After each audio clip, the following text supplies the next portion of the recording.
Hello friends, welcome to my channel. ಇನ್ನೂ ಯಾರೇ ನನ್ನ ಚಾನಲ್ ಸಬ್ಸ್ಕ್ರೈಬ್ ಮಾಡಿಲ್ಲ, ಪ್ಲೀಸ್ ಸಬ್ಸ್ಕ್ರೈಬ್ ಮಾಡಿ. ವಿಡಿಯೋ ಇಷ್ಟ ಆದರೆ ಲೈಕ್, ಶೇರ್, ಕಮೆಂಟ್ ಮಾಡಿ.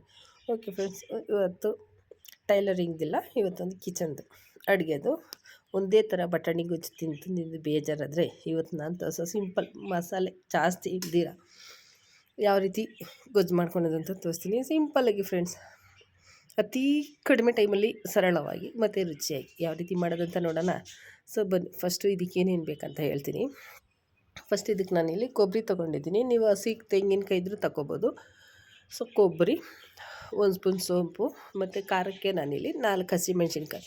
ಕಮ್ಮಿ ಯಾಕೆ ಹಾಕಿದ್ದೀನಿ ಅಂದರೆ ಮತ್ತೆ ಇಲ್ಲಿ ಖಾರ ಪುಡಿ ಹಾಕಬೇಕಾಗುತ್ತೆ. ಸೊ ಅದಕ್ಕೋಸ್ಕರ ನಾನು ಖಾರಕ್ಕೆ 4 ಹಸಿಮೆಣ್ಸಿನ್ಕಾಯಿ ತೊಗೊಂಡಿದ್ದೀನಿ. ಕುಕ್ಕರ್ಗೆ ಎಣ್ಣೆ ಹಾಕಬೇಕು. ಇಲ್ಲ ನೀವು ಬಾಣಲಿನಲ್ಲಿ ನಮಗೆ ಟೈಮ್ ಐತೆ ಅಂದರೆ ನೀವು ಬಾಣಲಿನಲ್ಲಿ ಕೂಡ ಮಾಡ್ಕೋಬೋದು. ಸೊ ಕುಕ್ಕರಲ್ಲಿ ಬೇಗ ಆಗುತ್ತೆ, ಅದಕ್ಕೋಸ್ಕರ ನಾನು ಕುಕ್ಕರ್ ತೊಗೊಂಡಿದ್ದೀನಿ. ಕುಕ್ಕರ್ ತೊಗೊಂಡು ಎಣ್ಣೆ ಹಾಕಿ ಚೆನ್ನಾಗಾದ್ಮೇಲೆ 1 ಸ್ಪೂನ್ ಸೋಂಪು ಹಾಕಬೇಕು. ಸೋಂಪು ಚಟಪಟ ಅಂದಮೇಲೆ ಅದು ಫ್ಲೇವರ್ ಬಿಡಬೇಕು. ಫ್ಲೇವರ್ ಬಿಟ್ಟಾದಮೇಲೆ ಸಣ್ಣದಾಗಿ ಕಟ್ ಮಾಡಿರೋ ಈರುಳ್ಳಿ ಹಾಕಿ ಸ್ವಲ್ಪ ಫ್ರೈ ಆದರೆ ಸಾಕು ಫ್ರೆಂಡ್ಸ್. ಜಾಸ್ತಿ ಅದು ಬ್ರೌನ್ ಕಲರ್ ಆಗೋದು ಬೇಡ, ಸ್ವಲ್ಪ ಫ್ರೈ ಆದರೆ ಸಾಕು. ಇದಕ್ಕೊಂದು ಅರ್ಧ ಸ್ಪೂನು ಶುಂಠಿ ಬೆಳ್ಳುಳ್ಳಿ ಪೇಸ್ಟ್ ಹಸಿ ವಾಸನೆ ಹೋಗೋವರೆಗೂ ನಾವು ಹುರ್ಕೋಬೇಕು. ಹುರ್ಕೊಂಡಾದ್ಮೇಲೆ ಇದಕ್ಕೆ 1 ಟೊಮೊಟೊ ಹಾಕಿದ್ದೀನಿ ನಾನಿಲ್ಲಿ. ಅಂದರೆ ದಪ್ಪದ 1 ಟೊಮೊಟೊ ಹಾಕಿದ್ದೀನಿ. ನೀವು ಎಷ್ಟು ಜನಕ್ಕೆ ನೀವು ಎಷ್ಟ್ರ ಮೇಲೆ ಮಾಡ್ತೀರೋ ಅದ್ರ ಮೇಲೆ ಡಿಪೆಂಡಾಗಿ ನೀವು ಟೊಮೊಟೊನ ಹಾಕ್ಕೋಬೋದು. ಕಮ್ಮಿ ಮಾಡಿದ್ರೆ ದಪ್ಪದಾದರೆ 1 ಸಾಕು, ಚಿಕ್ಕದಾದರೆ 2 ಆದರೆ ಸಾಕು ಫ್ರೆಂಡ್ಸ್.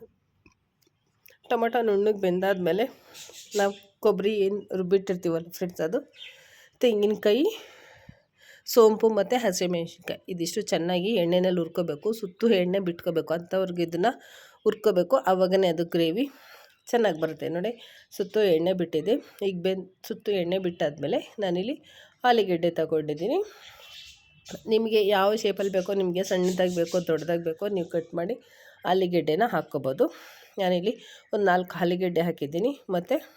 ಮತ್ತು ಇಲ್ಲಿ ಹಸಿ ಬಟಾಣಿ ತಗೊಂಡಿದ್ದೀನಿ. ಈಗ ಎಲ್ಲ ಕಡೆ ಬಟಾಣಿ ಸೀಸನ್ ಅಲ್ವಾ, ಸೊ ಬಟಾಣಿ ತಗೊಂಡಿದ್ದೀನಿ. ಆಲೂಗೆಡ್ಡೆ ಹಾಕಿದ್ಮೇಲೆ ಅದು ಚೆನ್ನಾಗಿ ಒಂದು ಸರ್ತಿ ತಿರುಗಿಸ್ಕೊಳ್ಳಿ. ಚೆನ್ನಾಗಿ ತಿರುಗಿಸಾದ್ಮೇಲೆ ನಾನು ಇಲ್ಲಿ 1 ಕಪ್ ಬಟಾಣಿ ತೊಗೊಂಡಿದ್ದೀನಿ ಫ್ರೆಂಡ್ಸಲ್ಲಿ. ನೀವು ಒಣಗಿದ ಬಟಾಣಿ ಕೂಡ ತಗೋಬೋದು, ನೆನೆ ಹಾಕಬೇಕು. ನಾನಿಲ್ಲಿ ಹಸಿ ಬಟಾಣಿ ಆಗಿರೋದ್ರಿಂದ ಹಸಿ ಬಟಾಣಿ ತಗೊಂಡಿದ್ದೀನಿ. 1 ಕಪ್ ಹಾಕಿ ಅದು ಚೆನ್ನಾಗಿ ತಿರುಗಿಸ್ಕೋಬೇಕು. ಚೆನ್ನಾಗಿ ತಿರುಗಿಸ್ಕೊಂಡಾದ್ಮೇಲೆ ರುಚಿಗೆ ತಕ್ಕಷ್ಟು ಉಪ್ಪು ಹಾಕ್ಬೇಕು ಫ್ರೆಂಡ್ಸ್. ರುಚಿಗೆ ತಕ್ಕಷ್ಟು ನೀವು ಉಪ್ಪು ಹಾಕಬೇಕು. ಮತ್ತು ಇದಕ್ಕೆ 1 ಸ್ಪೂನು ಖಾರ ಪುಡಿ ಹಾಕಿದ್ದೀನಿ. ಇಷ್ಟೇ ಫ್ರೆಂಡ್ಸ್, ಧನಿಯಾ ಪುಡಿ ಬೇಡ, ಏನು ಬೇಡ. ನಾವೇನು ಸೋಂಪು ರುಬ್ಬಿರ್ತೀವಲ್ಲ, ಸೊ ಅದ್ರಾಗೆ ಸಾಕಾಗುತ್ತೆ.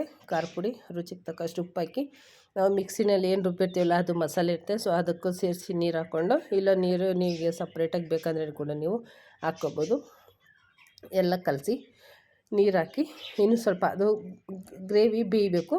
ಅದಕ್ಕೋಸ್ಕರ ಆಲೂಗೆಡ್ಡೆ ಕೂಡ ಬೇಯಬೇಕಲ್ಲ, ಸೊ ಅದಕ್ಕೋಸ್ಕರ ಸ್ವಲ್ಪ ಧಾರಾಳವಾಗಿ ಸ್ವಲ್ಪ ಜಾಸ್ತಿ ನೀರು ಹಾಕಿ, ನಿಮಗೆ ಎಷ್ಟು ಗ್ರೇವಿ ಬೇಕೋ ಅಷ್ಟು ನೋಡ್ಕೊಂಡು ನೀರು ಹಾಕಿ ಕುಕ್ಕರ್ ಮುಚ್ಚಿ 3 ವಿಸಿಲ್ ಬೇಯಿಸಿದ್ರೆ ಸಿಂಪಲ್ಲಾಗಿ ರುಚಿಯಾದ ಬಟಾಣಿ ಗ್ರೇವಿ ರೆಡಿ ಆಗುತ್ತೆ ಫ್ರೆಂಡ್ಸ್. ನೋಡಿ, ಬೆಂದಿದೆ, ಬಿಸಿ ಮುಟ್ಟಕ್ಕಾಗಲ್ಲ.